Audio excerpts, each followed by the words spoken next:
All right, welcome everybody. I'm really excited to have you all here for the first of our webinar series as part of the Southeastern Massachusetts Farmland Protection Initiative. This is a partnership between SERPED, OCPC, and Wildlands Trust, and I'll talk a little bit more about that after we do our introductions. I'll do the next. There we go. Yeah, so I'm Karen Pettinelli. I'm a Principal Natural Resource Planner for SERPED, which is the Southeastern Regional Planning and Economic Development District.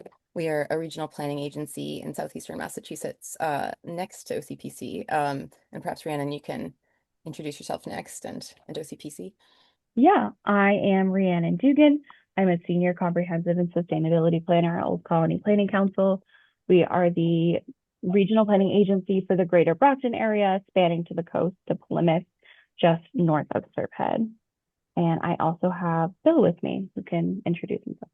I'm Bill Napolitano. I'm a resilience and sustainability planner, also with Old Colony Planning Council. And I'll pass it off to Rachel.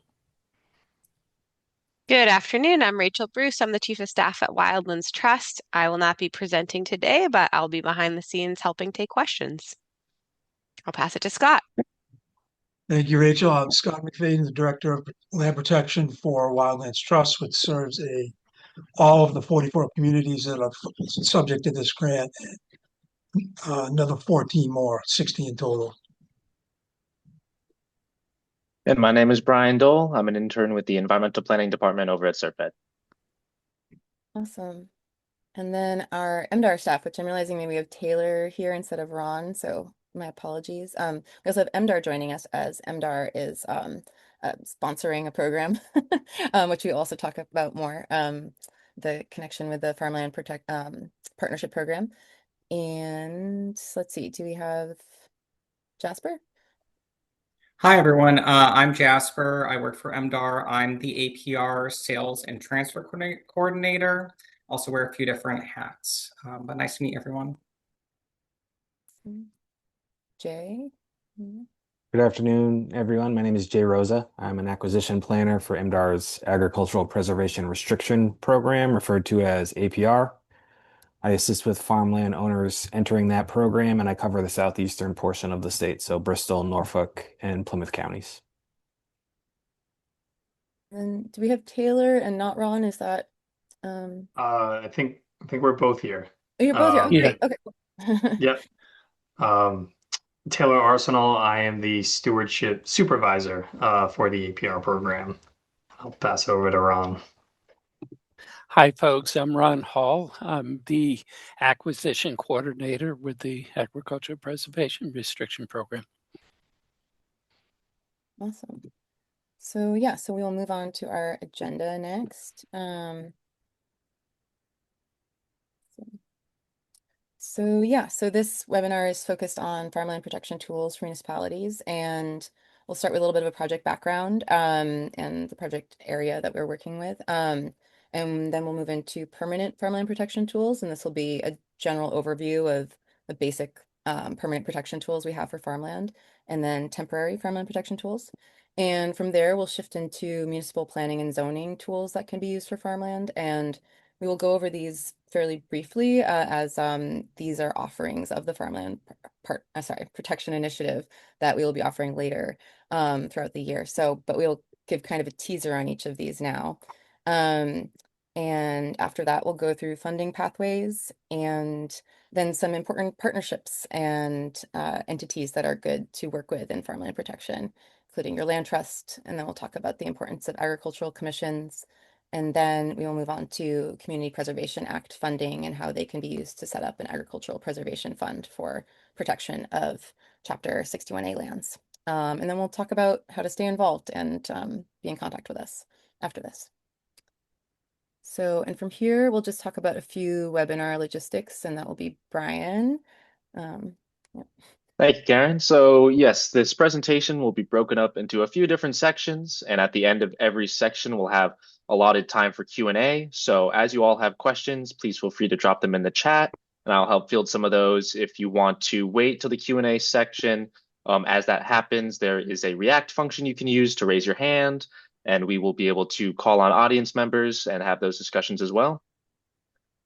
This webinar is being recorded right now, and we'll be able to send out the recording to all of you, as well as posting it on the SERPED project webpage. We'll also send out the recording and the slides. So don't worry if you miss anything, definitely be able to come back and review the materials. That being said, as our knowledgeable presenters go through the slides, they might not necessarily be reading it one-to-one. They're going to be adding their own powerful insights. So you'll be able to get both the slides as well as the knowledge that they have. And if you have any questions, we'll definitely have some time at the end, or please feel free to reach out. We'll have contact information listed.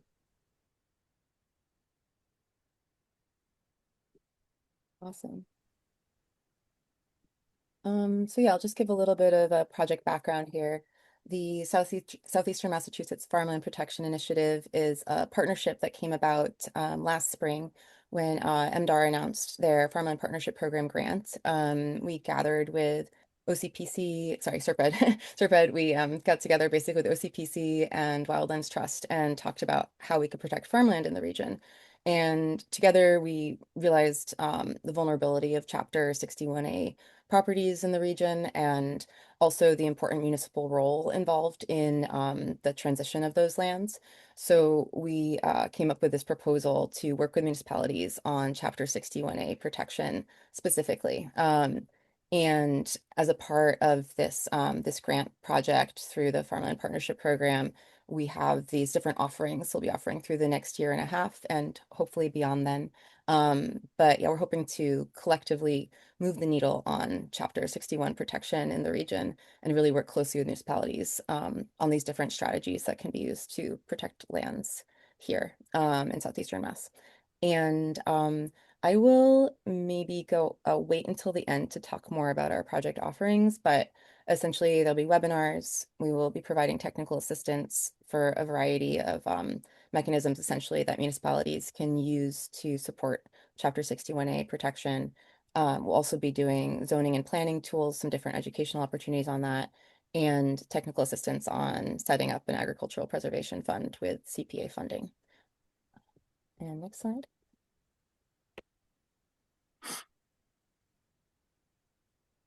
So our service region for this project is the combined region of SERPED and OCPC. So SERPED has covers these 27 municipalities here in green. We go right up to the Rhode Island border, Narragansett Bay, Buzzards Bay, and then OCPC is just to the east of us, covering this bit of the South Shore, and together we cover the majority of Bristol and Plymouth counties and a little part of Norfolk County. And then Wildlands Trust serves that entire region and beyond it for a total of 60 municipalities. This project focuses just on the SERPED and OCPC combined area that of 44 municipalities. Yeah, and so from there, I'll give it to Scott. He's going to start talking about the permanent farmland protection tools. Okay, thank you, Karen. I want to give a quick overview of the typically used permanent farmland protection tools. Just want to emphasize at the outset that from a land conservation standpoint, we always prefer permanent enduring outcomes. There'll be a few slides coming up which cover temporary protection tools, and they have their place, but they're not the preferred strategy. So among the major farmland protection tools, of course, is the standard, the Agricultural Preservation Restriction Program, which is administered by MDAR. APRs are held by MDAR and funded by MDAR. There's a variation of that called the Private Agricultural Preservation Restriction Program. In that case, MDAR's function is limited to review and approval, but some other type of qualified entity holds the APR in lieu of MDAR. And there's some projects for which neither type of APR are a good fit. And for those situations, we can adapt a conservation restriction to protect farmland. It's a variety of funding approaches that can be used, ranging from the federal ASIP ALE program, funding from the different state programs, including, of course, APR, local CPA funds, private funds, and sometimes non-traditional strategies such as the Municipal Vulnerability Preparedness Program, which has had a very substantial positive impact in a couple of projects that Wildlands Trust has been involved with. But usually any successful farmland protection project involves at least two of these funding approaches. Next, please. So APR program, it's voluntary, as all these initiatives are. Pays farmers the difference between a farmer's fair market value and its ag value. It requires that the land be maintained in active agricultural production. You need at least 5 acres to qualify. And the farmer receives the value of the non-agricultural development rights and can reinvest those funds. APR program has a lot of credibility. It's been around for a half century. Excuse me, it's protected 75,000 acres in its lifetime. A little bit of regional context. 75,000 acres is equivalent to the entire area of the town of Plymouth and Weymouth. So that's a lot of success.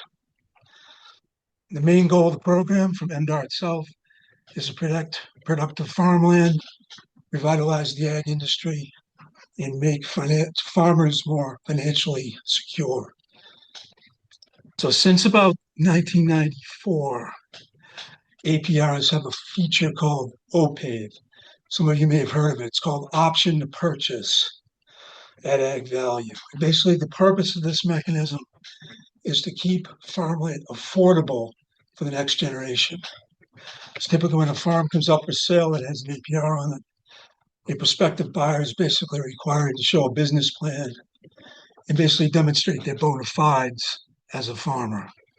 The idea of keeping the purchase price the fair market agricultural value instead of the fair market value, which kind of neutralizes affordability. Next, please. So, funding and benefits. The Commonwealth purchased the APR, which gives farmers a lot of options to reduce or retire debt, expand operations, or create a more stable platform for transfer, whether in the family or out of the family. The typical funding pathway involves a mix of state funds and federal funds from that ASIP ALE program.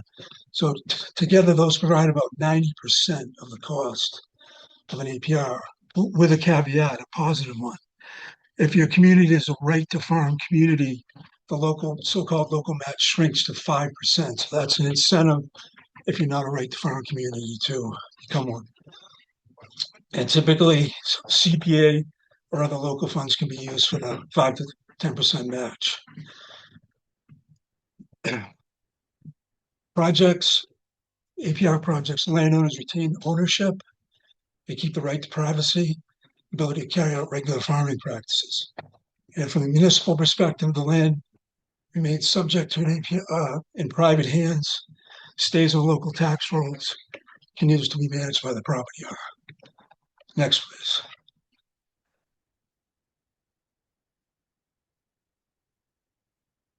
Sorry about that. So private APRs, variation of the APRs program. In those private APRs, MDAR's role is kind of reduced to review and approval. MDAR does not hold private APRs. Instead, so-called qualified organizations do. Qualified organizations can be local land trusts or municipalities acting through their CONCOM or Agricultural Commission. Goal being to permanently restrict the land to ag farming or forest use or other activities that would affect the soil's potential. If a private APR is held by a municipality, it's approved by MDAR. If it's held by a non-municipality, it's approved by MDAR and a municipality. Next, please.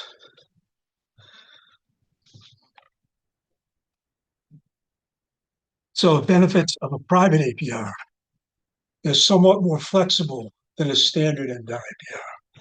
It's particularly in certain areas such as workforce housing can be allowed, and considerations like public access, which are not a good fit in a typical APR. And MDAR folks can correct me, but I believe the OPAVE mechanism is not a requirement for private APRs. They can be included, but they don't have to be. Again, for private APRs, MDAR approves the restriction, but is not in charge of implementing it. It doesn't hold it. And land stays in commercial agriculture, and there's a wide, can be funded through a wide range of different funding options. One key benefit of private APRs, faster approval timeline. Typical APR track is 2 to 3 years. And some landowners, they're okay with that. Others are not. So that can be a huge consideration for some landowners. MDAR funds cannot be used for private APRs, but ASIP ALE funds can be. And as with APRs, land remains in private ownership. Next, please.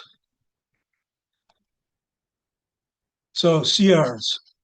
Sometimes neither type of APR are a good fit for a farmland protection project. In those cases, we can adapt a conservation restriction to protect farmland. So conservation restriction in a nutshell, voluntary, permanent legal agreement runs with a title, property's title in perpetuity between a landowner and a qualified organization that limits future development, subdivision, and other intensive uses. And the commercial uses under a CR are limited to agriculture or forestry. And what is a qualified organization to hold a CR? It's an organization whose primary purpose is land preservation. So for certain types of projects where an APR doesn't fit, we can devise what's called an ag-friendly conservation restriction. Basically what that does is establish agriculture as a permitted use of the CR, somewhat similar to an APR. So how does an ag-friendly CR differ from a typical CR? Protects agricultural uses alongside typical conservation values, allows and supports commercial uses of the property as relates to ag and forestry, and protection of working lands. One real-world example I can mention is where an ag-friendly CR helped protect a pretty substantial farm is in the town of Bridgewater, Hanson Farm, which is the last farm in Bridgewater. A year ago, the town of Bridgewater purchased an ag-friendly CR on that property, and Wildlands Trust is the co-holder. So we didn't bring any money to that project. What we did bring as a co-holder, we now handle the annual CR monitoring, which is a big part of holding restriction. Next, please. So some of the benefits of these CRs, yet more flexibility than either type of APR. And when it comes to including provisions for workforce housing, public access, protecting habitats such as vernal pools, and more flexibility. There's no right of first refusal or OPAVE in an ag-friendly CR.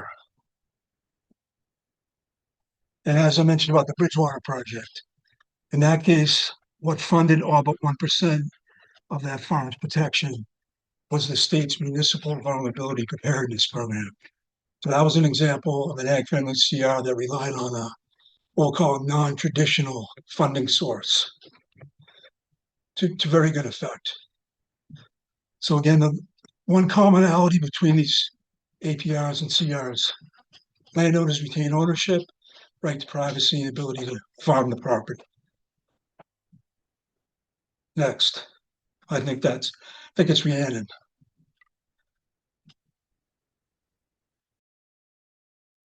Hi, I'm here now.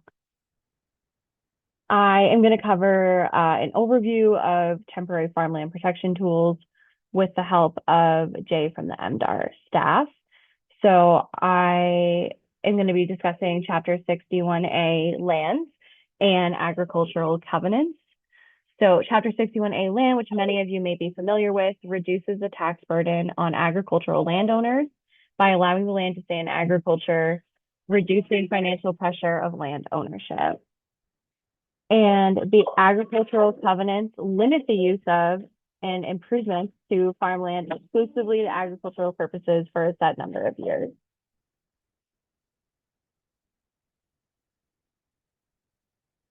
So again, the 61A program serves as a voluntary tax reduction program for landowners that meet chapter requirements.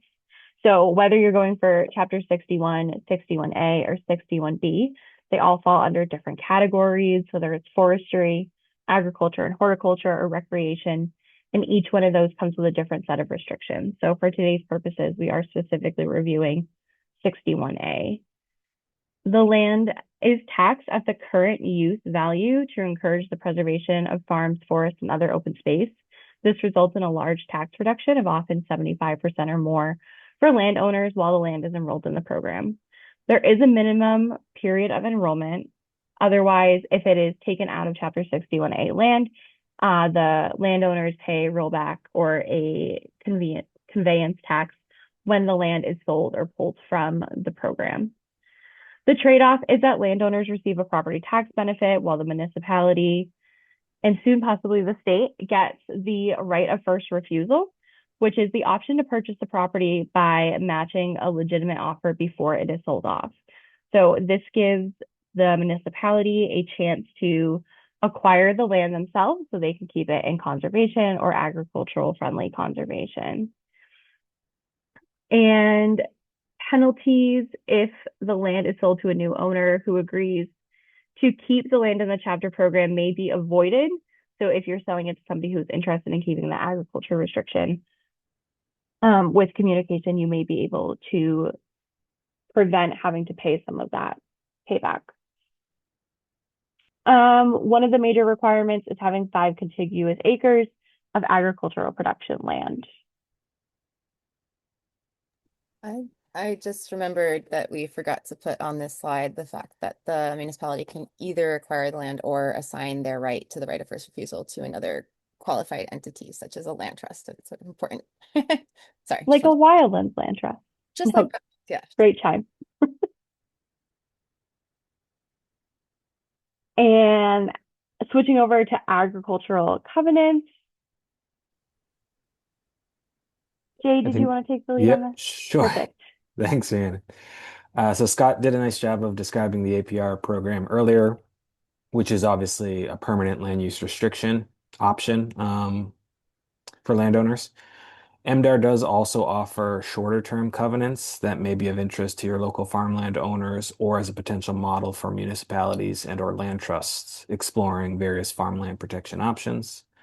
Specifically, MDAR, our Farm Viability Enhancement Program, is an annual grant program that focuses on farm business growth, capital improvements, and equipment upgrades. Grant awards range from $90,000 to $175,000, and unlike the APR program, these funds are encumbered, so they must be spent on a proposed and agreed upon farm improvement. In exchange for these grant funds, the landowner is required to sign an agricultural covenant that is recorded with the Registry of Deeds. That covenant prohibits non-agricultural use for 10 to 15-year terms, depending on the total grant award amount. The program also provides, it's required and provided business planning and technical assistance in the areas of succession, marketing, and financial projections. So applicants to the Farm Viability Program are limited to 2 grant awards, so 20 to 30 years of restriction potentially, but participation in this program does not preclude a landowner from moving into the permanent APR program after those covenant years have expired if they choose. So it's somewhat common to see landowners go through the Farm Viability Program and then funnel into the APR program. Perfect, thank you. So now we're going to go through some of the questions that people have either entered in the chat, or you can raise your hand and ask us to review things. And everybody should have the function to come off mute.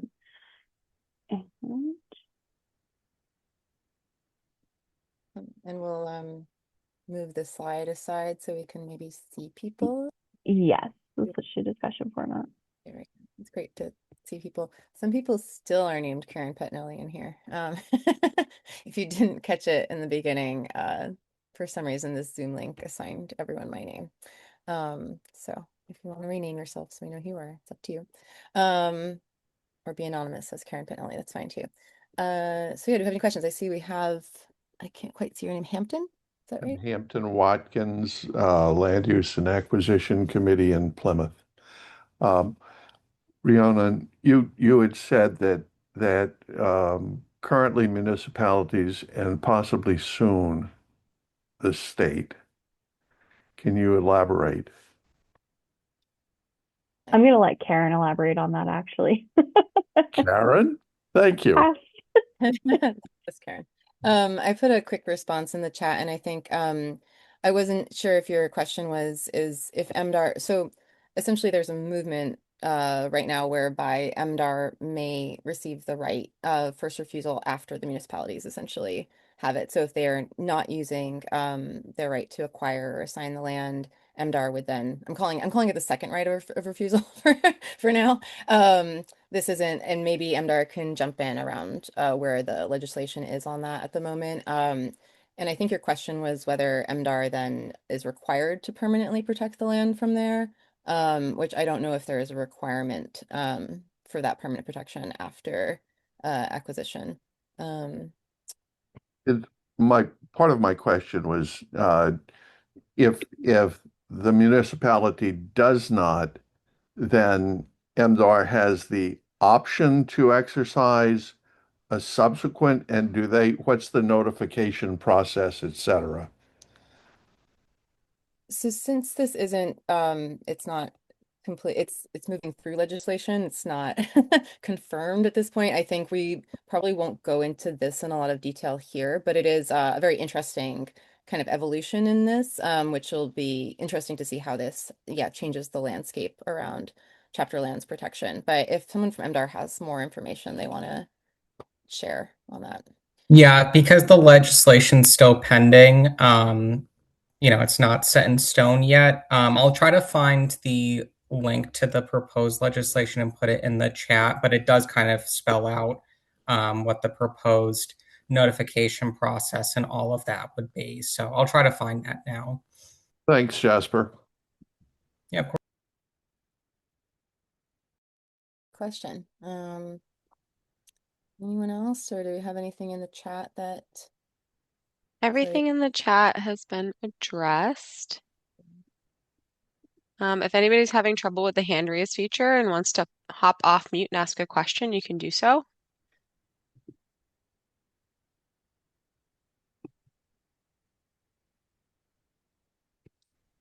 Otherwise, we can continue. I had a question, Dan Higgins. Daniel? Yeah. So we've been thinking about what are the options of simply purchasing development rights as a straightforward purchase. And it gives us, I believe, flexibility to define those in pretty much any way we want. So if we want to skew those towards agricultural use and the seller is amenable, what are the benefits or pitfalls of taking that kind of approach? Right. Yeah, that's a great question. I think maybe I'll pass that to someone from Wildlands on and essentially you're talking about like the CR purchase, a conservation restriction instead of specifically an agricultural preservation restriction. Well, And actually, it's more general, just oh, okay. a Yeah. simple purchase of development rights, much like you have in non-commercial, non-agricultural settings. People can sell mineral rights, etc., development rights, just a very straightforward transaction from the real estate perspective, assigning rights to develop, but then holding them, like the town holding them, so that our intent being that we would limit them to agricultural use. Okay. Scott, do you have any? Well, it sounds like the purpose is to keep the property in active agricultural use in perpetuity. Is that correct? Yes. It sounds like a private APR might be the best vehicle based on what you just, superficial understanding I would have of what you're seeking to do. And is that because you would be able to receive funding to do it if you had an APR rather than just doing a normal real estate transaction? Scott? I'm guessing that's he means because if you want to ensure it stays in agriculture. Right, because both APRs have the requirement that the land always stay in active ag. And it sounds like that's the intent, as opposed to an ag-friendly CR, which allows for agriculture but does not require it. So that's kind of the distinction I'm trying to draw. Right. And then if you want the more flexible use, you're purchasing the development rights, but not specifying that agriculture needs to happen or what. Right, you can allow for it as well as some measure of public access Again, the ag-friendly CI just has a broader scope. So it depends on what the intent of the parties are, I would say. Yeah, that's the real caveat there, Scott. You hit that. It's the difference between allow for and require. Right, that's the nuance.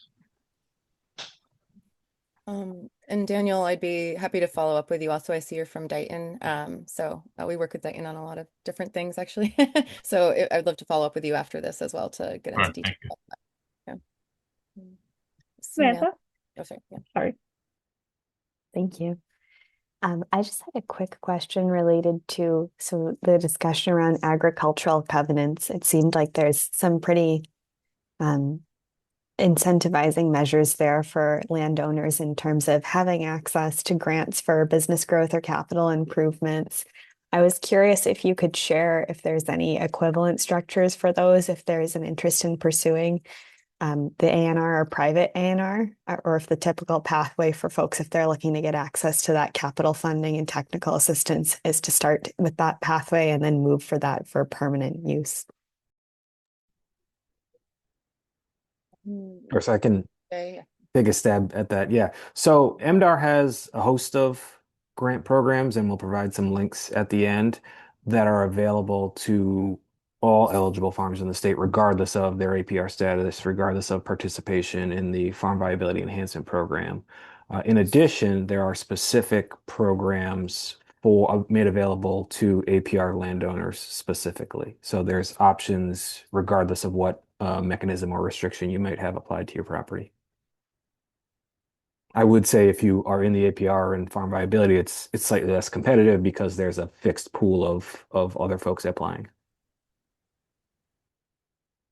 Thank you. Okay. Let's see, I'm flipping through. I don't see any more hands at the moment. Okay. Going once. All right, maybe we can move on. There'll be more question sections later on. And you wanna?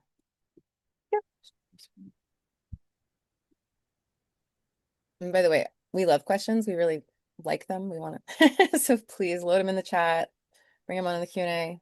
It's exciting to hear from people. So yes, we'll switch over to the municipal planning and zoning tools for farmland protection.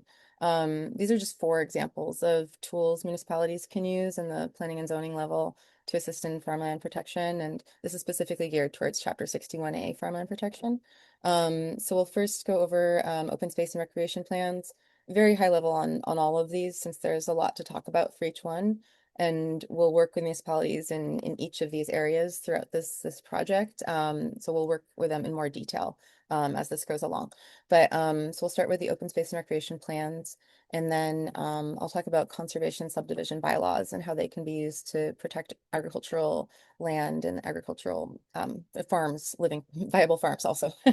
And also then we'll talk about municipal guidelines for exercising the right of first refusal on chapter lands and how those can be developed, and then farmland protection plans that municipalities can make. I'll pass it off to Rhiannon. Thank you. So open space and recreation plans are state guided plans that each municipality can participate in creating one. They are a roadmap for prioritizing open space and recreation spaces. They do not just focus on agriculture lands. They're often used to find ways to keep, protect, or improve existing conservation lands, park spaces. But we can also look further than that at forested land, agricultural land. It's often a time where communities are able to get a refreshed inventory of their Chapter 61A land. The benefits of having the OSRP are that it's a prerequisite for Massachusetts DCS grants. So this includes park and land. Park grant, PARC, is open right now, so be sure to check out the state site if you're interested. But they're also a public process. They allow us to get a lot of public feedback. We get a lot of asks about management of land use, and one thing that tends to come up when we assist in writing open space and recreation plans is that a lot of our communities on the South Shore and South Coast want to preserve their community character, and one of the large things that falls under that is the existing agriculture land, and the scenic views that they provide.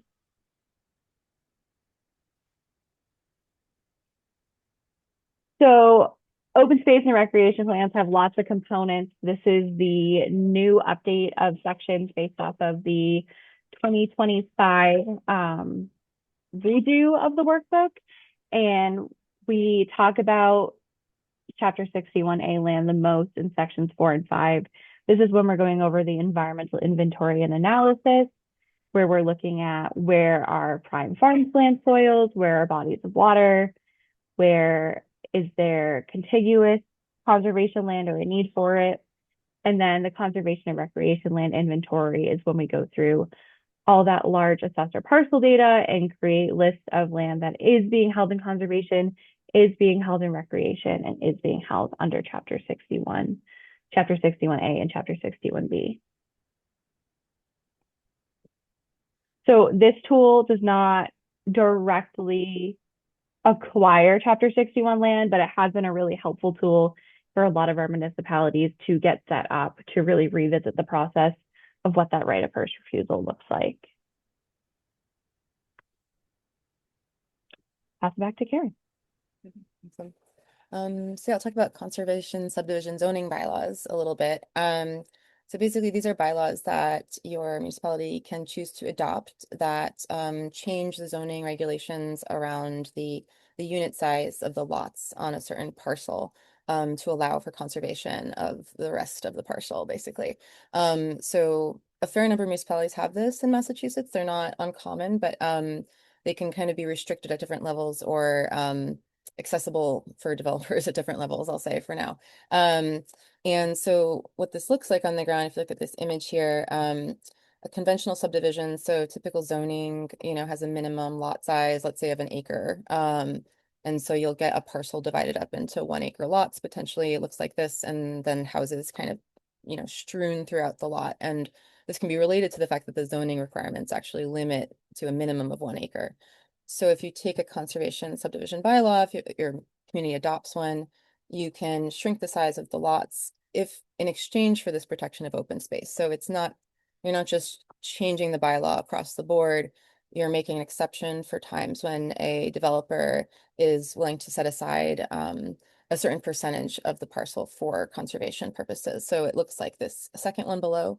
And another waiter for this is, smart growth. This is like a smart growth tool, essentially, where you're accomplishing both housing for your community and also preserving open space. And the amount that's preserved can really vary based on communities, but, generally see around like 40% preserved and, best practices maybe more like 60 or 70 as recommended by Mass Audubon. But I can talk about this quite a lot, so I won't do it here. But the reason I'm bringing this forward for this presentation is that this can be used to protect active farmland. And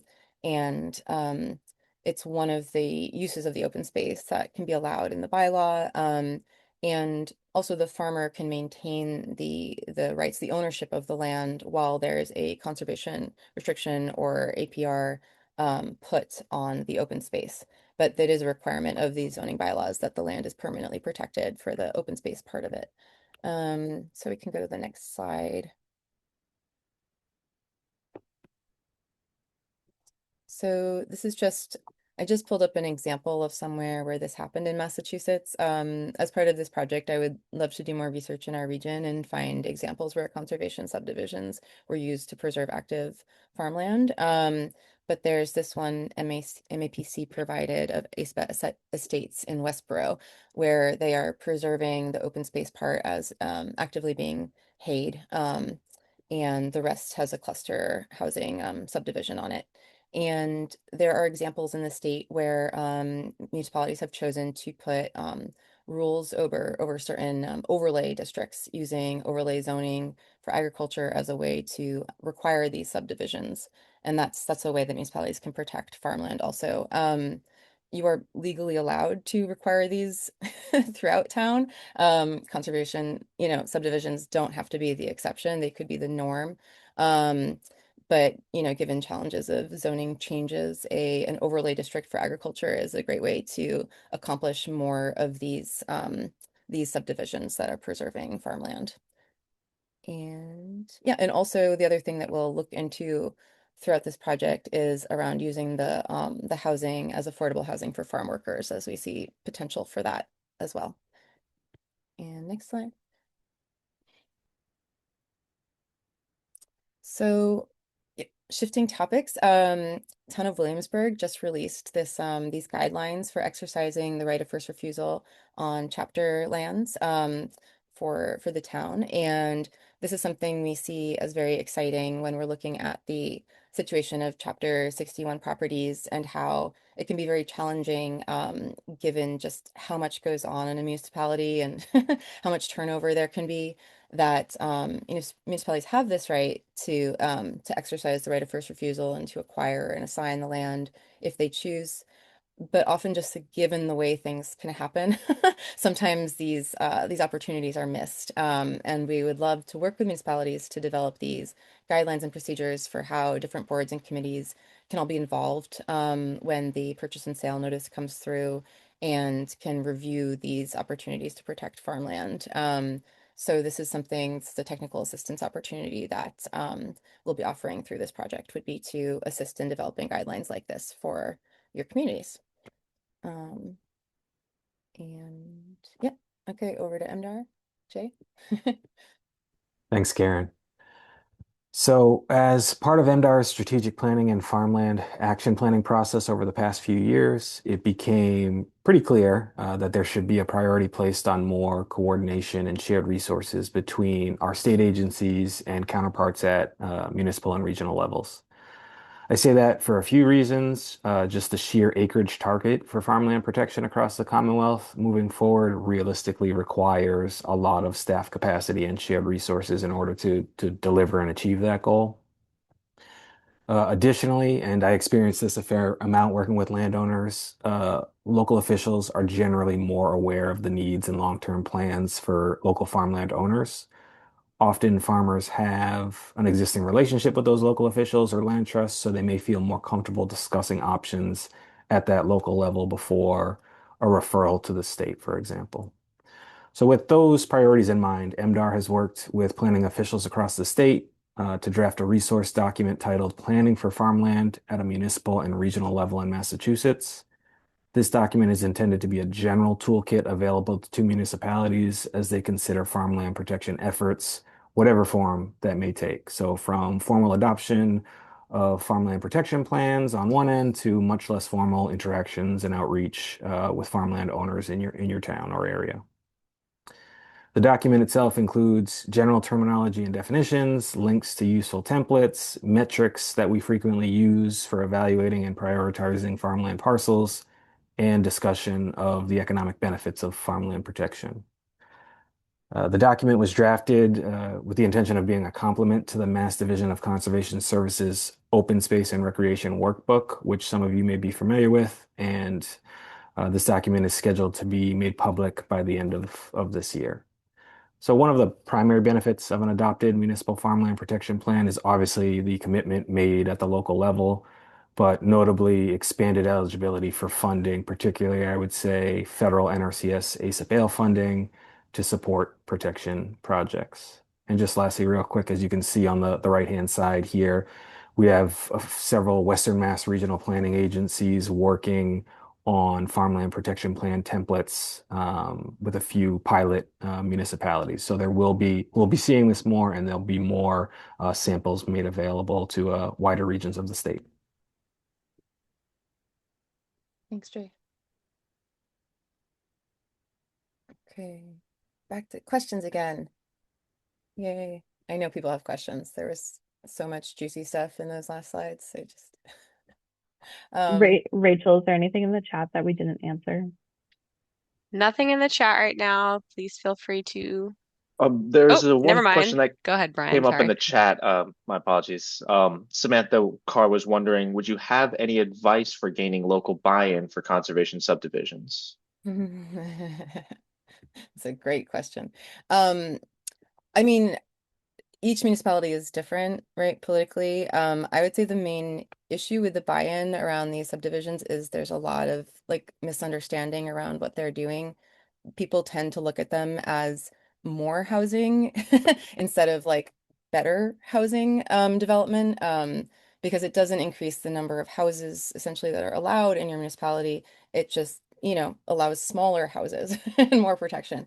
So I think that's like one angle. So Serpide, we just completed a 3-year project through the EEA on conservation subdivisions and worked with the municipalities throughout our region on both essentially reviewing their bylaws and to see where they can increase the best practices in them. And we have a few bylaws that are actually kind of going to town meeting that we've done edits on. And yeah, it's definitely not simple, but it is also amazing what can be accomplished. And I'm really like heartened by Acton, just passed this kind of requirement for conservation subdivisions in certain areas, and Amherst has the requirement for the agricultural overlays.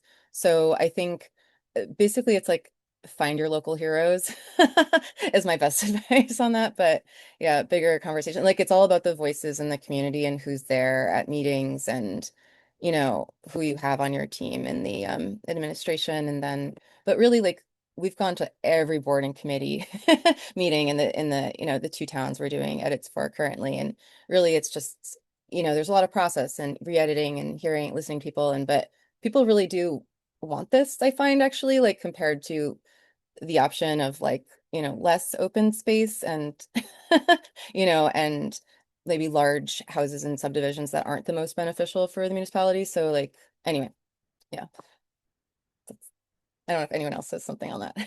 I was going to say that some contractors are on board with it because they can see the financial benefits of it.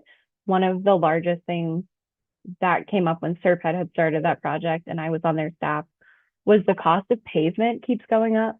And if your houses are closer together, there's less you have to pave. Like that's a small trade-off, but it seems like a really small trade-off, but that's a huge cost in upfront construction. And if you've got you see a lot of repeat contractors going to certain municipalities. Once they get the lay of the land, they like to stay in a community. So if you have any contractors that are interested in it, I would say that kind of try working backwards, try to work with them to maybe create an advocate from that angle. Yeah, there's the contractor perspective and then the municipality changing bylaws on both ends, right? There can be like challenges, but yeah. Oh, I lost whatever thought I was going to say there. Basically, I think you can also recruit contractors into your region who are more, interested in working with these. And it is more affordable for the municipality also, right? Like with fewer roads and fewer lines to maintain and everything. So it's another good angle, is the cost angle. And there's another question in the chat if we want to get to that. We were just discussing the municipal farmland protection plans. This may be a question better suited for MDAR, but Corin Hayes was wondering which municipalities in Western Mass are part of these pilot communities. Yep. So I did see that question. I'm trying to track down those municipalities now. I don't have them readily available, but I'll put them in the chat. I saw Tamsin is here. Tamsin, not to put you on the spot, but I know that FERCog is working on those as part of the Farmland Partnership Program in Western Mass. So I think it's Franklin County something or organization of government, sorry. And basically the Franklin and Hampshire counties more or less that are working on it. Is that right? We'll just pause that for now and see if we get a better answer later. I can respond from PVPC. The Pioneer Valley Planning Commission is also in that partnership, and we're working with Hatfield and Southwick. I believe Berkshire's is Sheffield and Adams, and FERCog I think is still confirming, but I think they're Gill and possibly Deerfield. But if Tamsin's here, she can she can answer those two.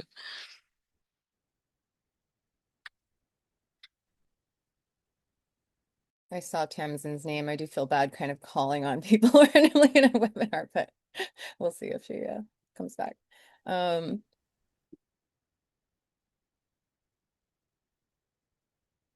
Anything else before I resume slides?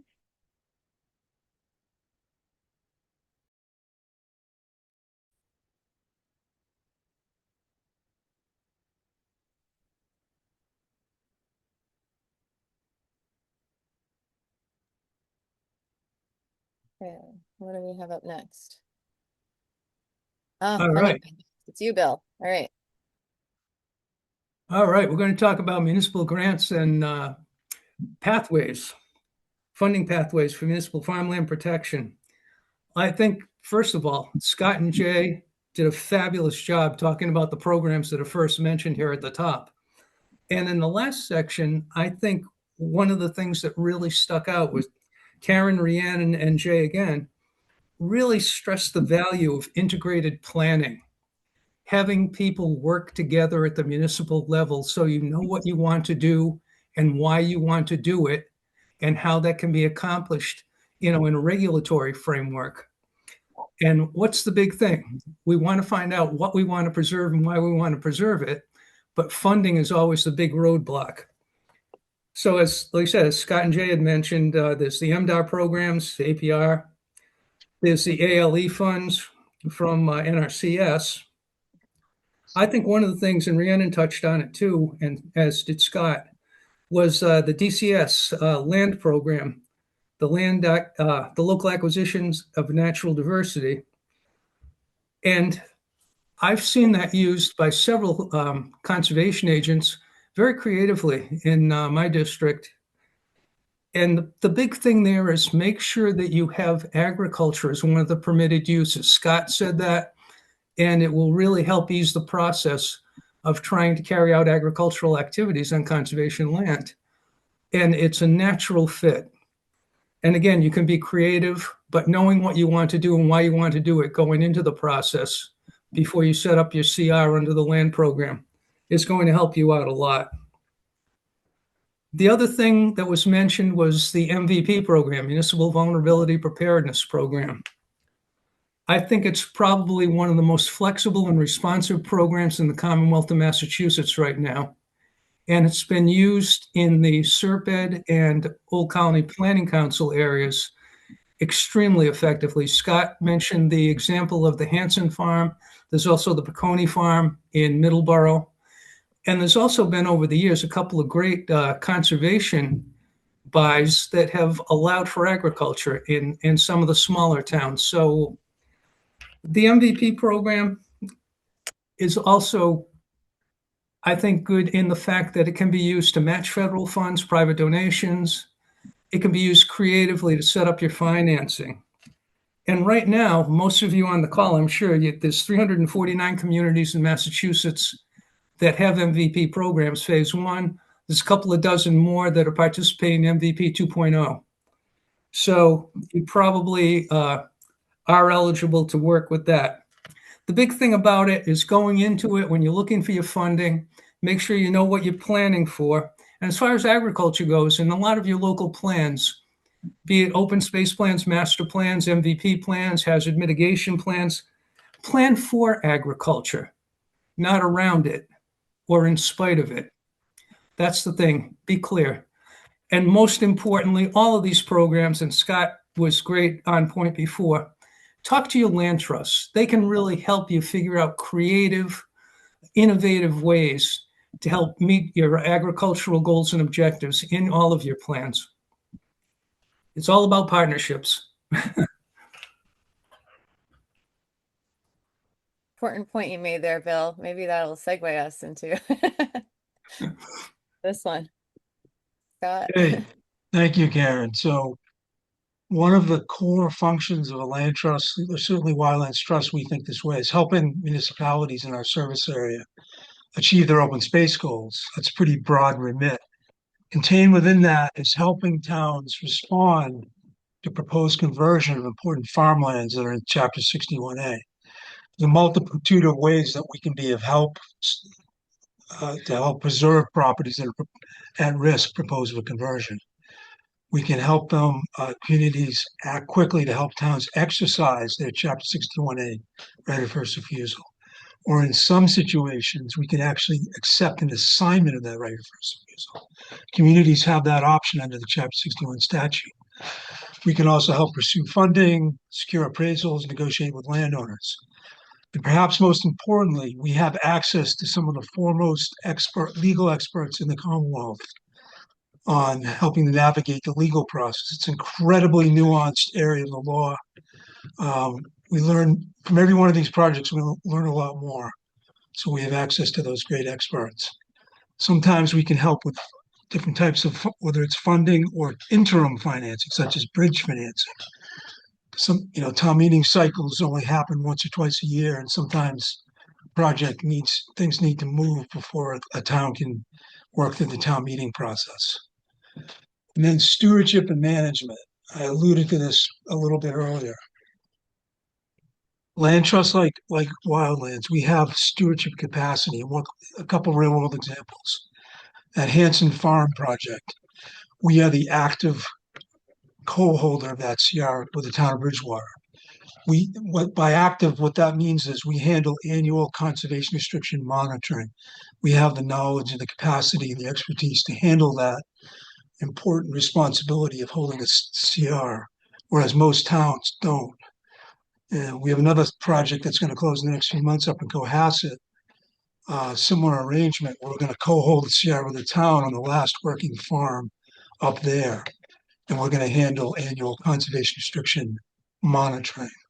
So we can fulfill an important role there in partnering with our towns.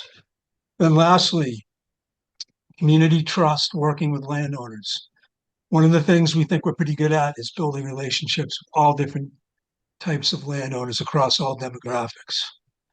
Subset of landowners, everybody knows, have either a skepticism or sometimes an outright antipathy toward government at all its levels. And so in those situations, we can help be intermediaries and serve as liaisons to help advance projects and hopefully help landowners who otherwise might not want to work with a governmental agency achieve their objectives.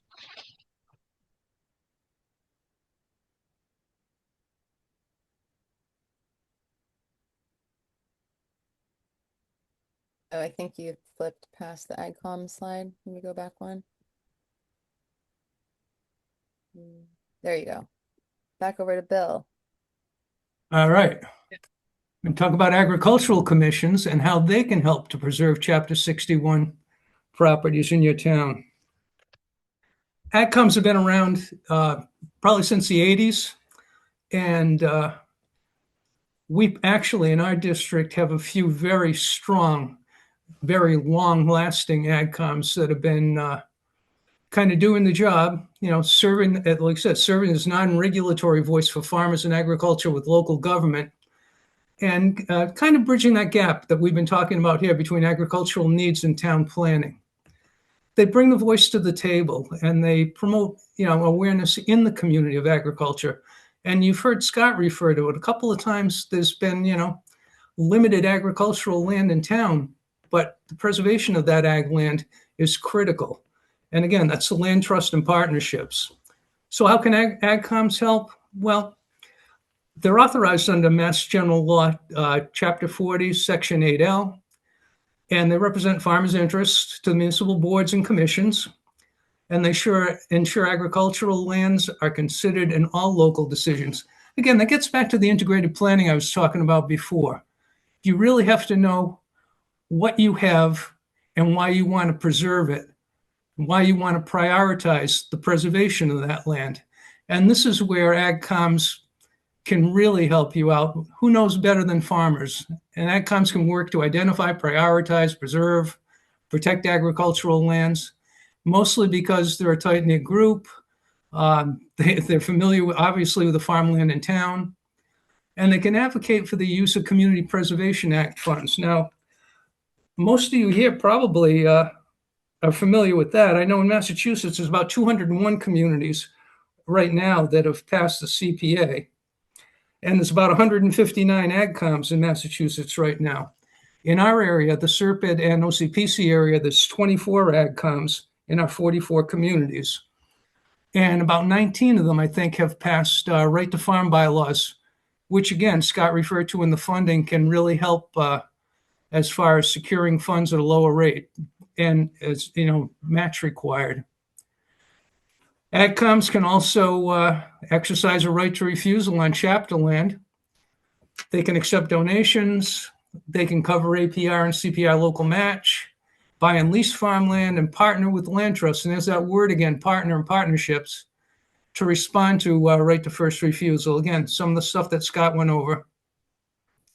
As far as community engagement, AgComs, they do bring awareness to the agricultural activities, what's going on in town, and what the potential is for the town to exercise critical agricultural preservation. A lot of times, Chapter 61 lands and other lands, and look at, I'd say, efficient use of CPA funds if you have CPA. I know in my town, AgComs regularly hold agricultural awareness days annually. They're very well received. We get great turnouts. And even though my community doesn't have a lot of ag land left, they take pride in the ag land that they do have. And it's helped, I think, promote awareness as far as all of our planning, master planning, open space planning, and even municipal vulnerability planning. They can help resolve conflicts. One of the things our AgCom does, and has always done very well since the inception, is work with our Board of Health and Animal Control Officer to help farmers and small farmers resolve disputes with their neighbors. And AgComs can also manage municipal funds and support agriculture in their community. And again, I think that's part of having good coordination and awareness amongst your local governmental groups, committees, agencies, especially the Community Preservation Committee. I think they should be planning for agriculture in their plans. The agricultural commissions are required to have 5-year plans. And I think the CPC plans should also reflect the importance and prominence of agriculture in the communities. And I think Karen's going to tell us a little bit now about agricultural funding as far as that goes. Yeah, so this is an exciting new thing. And I guess it's not necessarily new. I guess it just hasn't really been known before, but agricultural commissions can start an agricultural preservation fund where CPA funds can be essentially, without going to town meeting, for every purchase of farmland or restriction that an agricultural commission may want to make, you can go to CPA in the CPC in the spring at town meeting and request a fund that will last the whole year. And also this fund will continue into future years if it is not used in that year. So recently in Dartmouth, they had an old agricultural preservation fund, but they needed to update it. And they recently just went to their CPC and requested 1.5 million to have to use throughout the year at their discretion for preserving agricultural lands and also just agricultural preservation in general in the community. So this is a big deal in terms of having a mechanism to respond to right of first refusals in chapter lands, because one of the challenges with using CPA funding for chapter lands is the fact that there's 120-day time to respond when the purchase and sale comes in. So that makes it very challenging for a municipality to respond and use CPA funds when they have to go to town meeting. So yeah, these are exciting.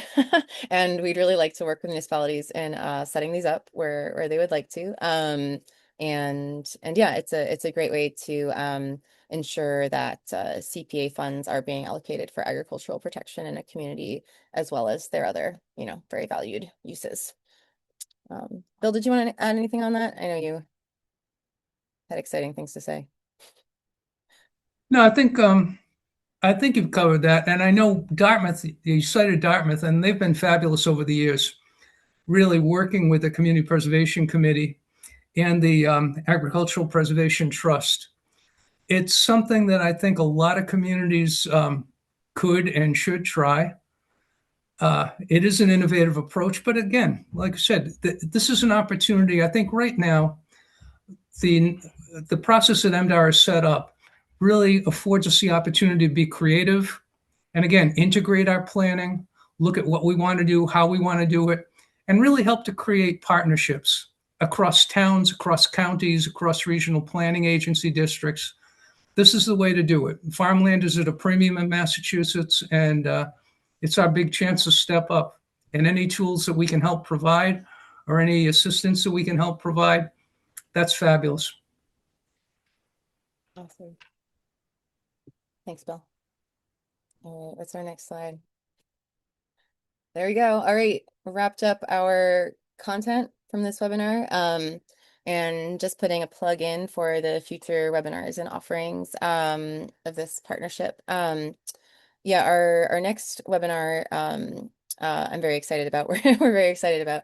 A Wildlands Trust will host a Chapter 61A need to knows around the right of first refusal and how to respond to how a municipality can respond to a purchase and sale to assist in acquisition or assigning their rights around acquisition. So, and they're bringing in an expert who I have heard talk before, who is awesome. And then that should be in the fall. And then the next webinar from there will be the value of land protection. We'll look at cost benefit analysis and cost of community services analysis and explain, the tax benefit outcomes of agriculture, as well as also just community resilience benefits of agriculture. And then we'll have a local champions, local successes webinar. And I think Bill will highlight all the heroes from our region that he's learned. Not just Scott Wildlands, also they have like 30 years working with people in the region, protecting farmland. So we'll get to hear some of those stories. Yep, and then we'll be offering these technical guidance sessions to municipalities, and that would be Serped will work with wildlands in our region, and OCPC will work with wildlands in their region, and we'll come to your municipality and help you work through some of the processes involved when a purchase and sale comes through, and how to develop guidelines to work with Chapter 61A properties, depending on what the municipality, desires. Um, and then, yeah, some of that, right? How to beat the purchase and sale if that's feeling challenging to respond so quickly. There's ways to work with that, and also how to communicate with landowners in advance of a purchase and sale notice. And we also have a conservation subdivision bylaw workshops that we'll be offering, and work with communities on essentially what are best practices for these bylaws and how can we help support agricultural land protection through them. And lastly, the CPC committees. We would love to join you at your CPC community meeting and at your AgCom meeting and assist in any way if you are interested in setting up an agricultural protection fund, or if there's other ways you'd like to kind of increase communication between those committees and the town in general around how to set aside funds for agricultural protection. And then here we have our mailing list. If you haven't signed up yet, please sign up for our mailing list because you'll hear about all those things.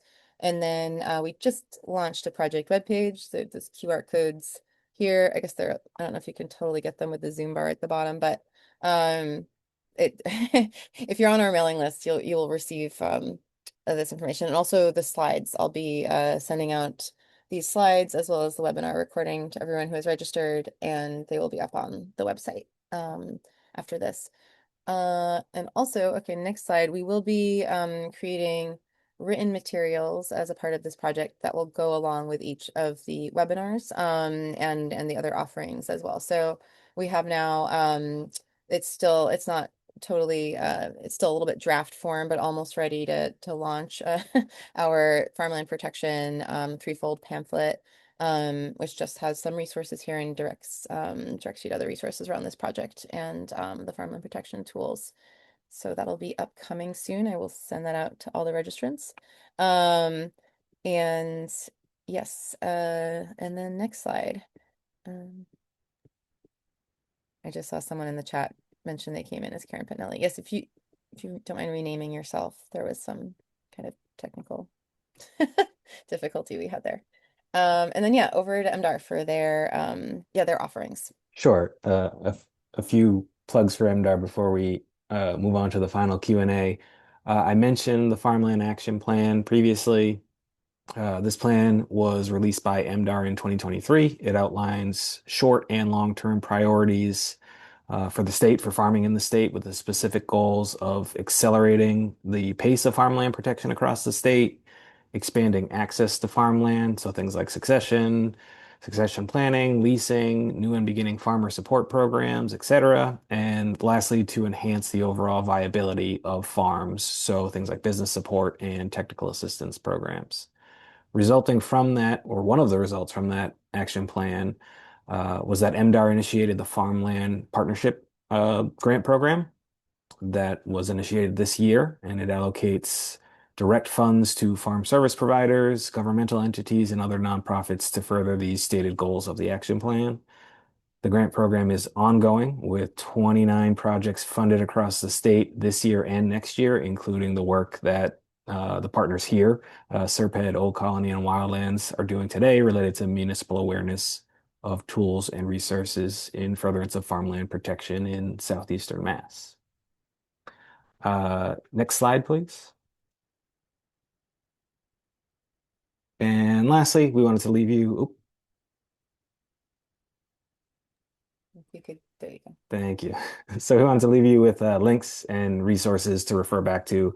Obviously, the slide deck will be shared. So just if you're interested in learning more about MDAR programs, we discussed several of these or most of these, but a few to highlight that we did not discuss. That being our Urban Ag program. It's an annual grant program that supports production and access to healthy foods obviously around our population centers across the state. Next is our AgCom Technical Assistance Program. We have contractors on call with MDAR who can meet with local ag commissions who may be looking for ways to remain active or proactive, including and beyond the standard, right to farm bylaw and CPC funding role that Bill did a nice job of describing earlier. Next is our land licensing program. MDAR has care and control of 9 properties across the state, including Foxborough, Lakeville, and Middleborough for shared leases, so more accessibility for new and beginning farmers.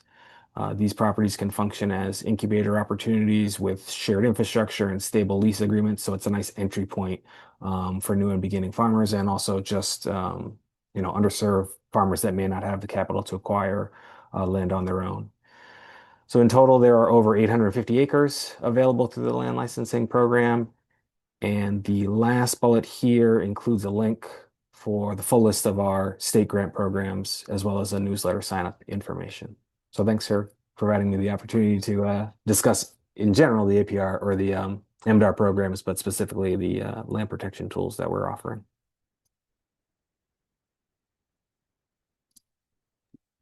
Awesome. Thank you, Jay. Thank you, everyone. This has been really fun. I guess so I just saw Susan left a comment. I was responding to it. But Susan, thank you for the clarification. This is Susan Marie from CMAP and also from the Dartmouth AgCom. Did you want to share a little more about what you guys did with the CPA funding and the Agricultural Preservation Fund recently? Sure, but I also want to say that Buddy Baker Smith, the chair of our CPC, is on this call as well. And really, it was a great collaboration with the CPC, who is very supportive of farmland preservation. So I have to say that. Thank you, Buddy. And he might have more to say because we actually formed a committee that included our local land trust, the AgCom, and CPC to figure out how this fund could actually work within our town, because we did have a farmland preservation trust previous to the new rule, so it wasn't able to be capitalized with CPA funds because it predated that rule. So I think just speaking to that collaboration piece, like working with all these different groups, our land trust and everything, to talk about how we would do this, how the money would be managed. That was all an incredibly important piece of this, of the puzzle for us.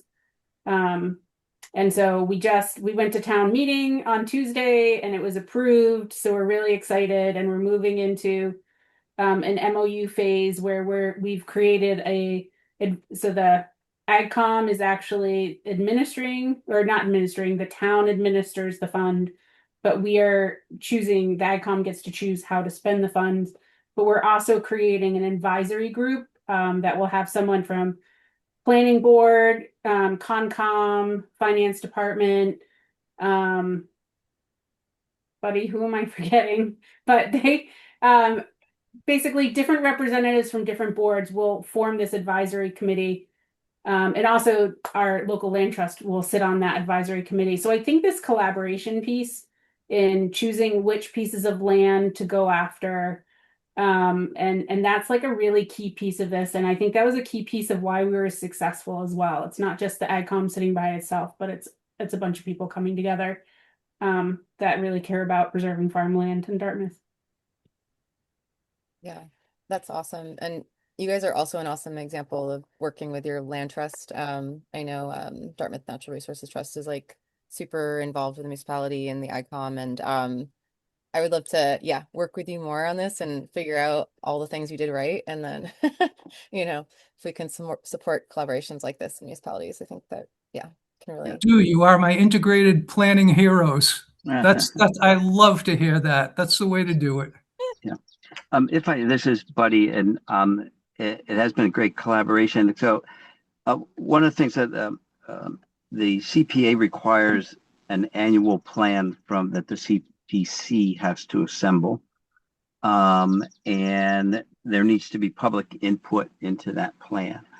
And so one of the things that's emerged more recently that really put us on a much more collaborative path is having I think it was a year or more ago, having a joint meeting with the Ag Commission in Dartmouth and the CPC, and with the purpose of really trying to understand, so what are the real priorities in town for farmers, and what are the most challenging things.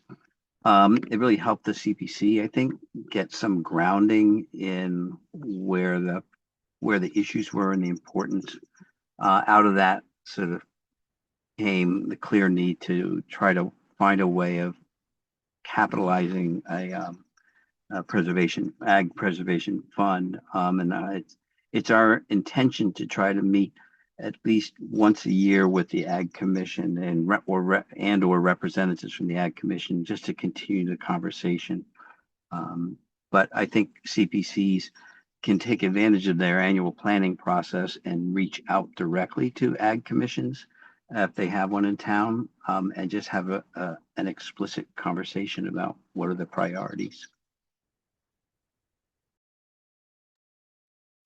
That's awesome. All right, we're going to write down everything you all are doing and saying so we can keep doing stuff like that. Let's see. So we're doing good on time. This is about where we plan to be. We have a few more minutes for questions, or also just thoughts, inspirations, anything on your mind. And then, I mean, I guess we could, although I can't see hands if we throw up the slides, but we could throw up the contact us slide and kind of just. We can put the contact us slide, and I can shift my screen so I can still see if hands are raised. Awesome. Thanks, Rachel.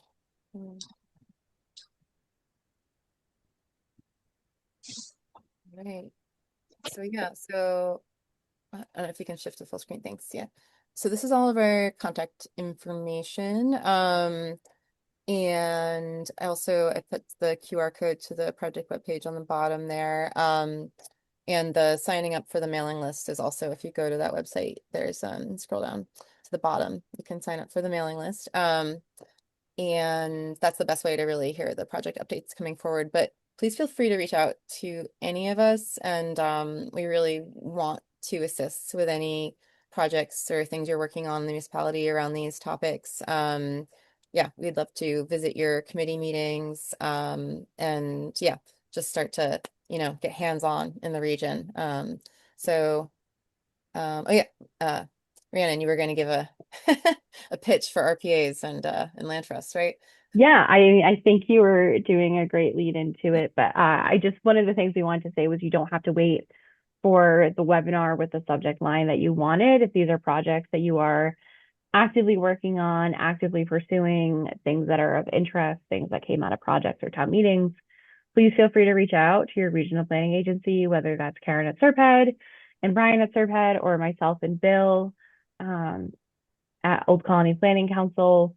And the same goes for Wildlands Trust, obviously, with Scott and the team there, that if you have projects that are coming up that are on a different timeline than this grant, this is our get to know you guys, and hopefully you guys get to know us.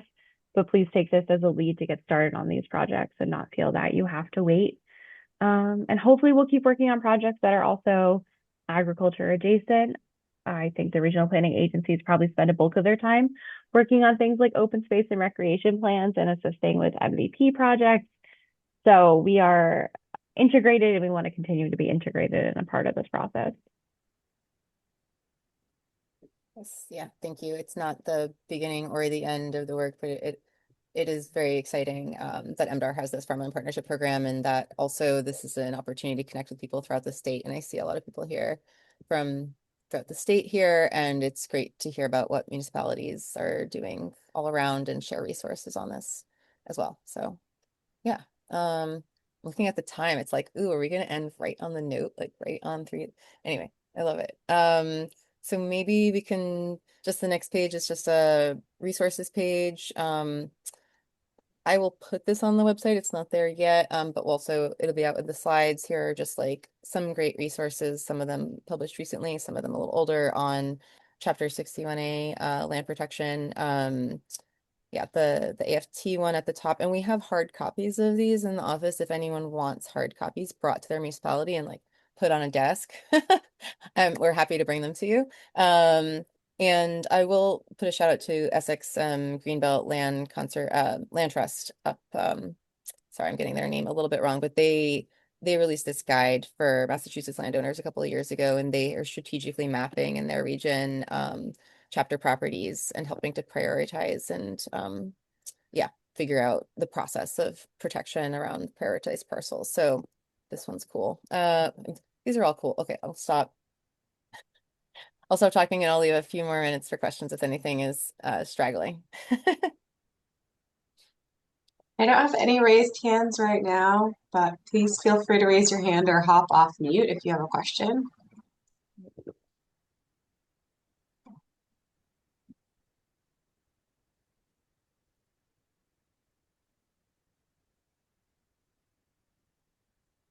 And also feel free to reach out to us with any questions that were lingering or thoughts.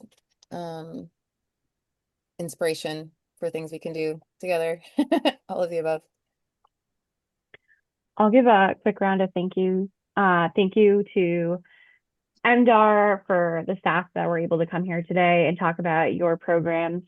It's always great to give faces to the programs and allow our community members to see what's happening outside of the work that we do. And of course, thank you for funding this project. And thank you to SERPED for inviting OCPC and Wildlands Trust to join you on this project, and to all the staff who presented today. Also, thank you to all of you who stuck around. We had, I think, a peak of 62 participants at one point, maybe a few more. So this was a great introduction, and we hope that you guys all got a lot out of it. Thanks. Awesome. Well, thank you for everyone who presented. You guys did great. This was our first launch of a webinar. I love this team. Just want to say thanks, guys. Okay. Should we log off and say goodbye a couple minutes early? Yeah. Thank you all for sticking around. Thank you very Thank much. you. See you at the next Thank one. you. Bye Thank you all for now. coming.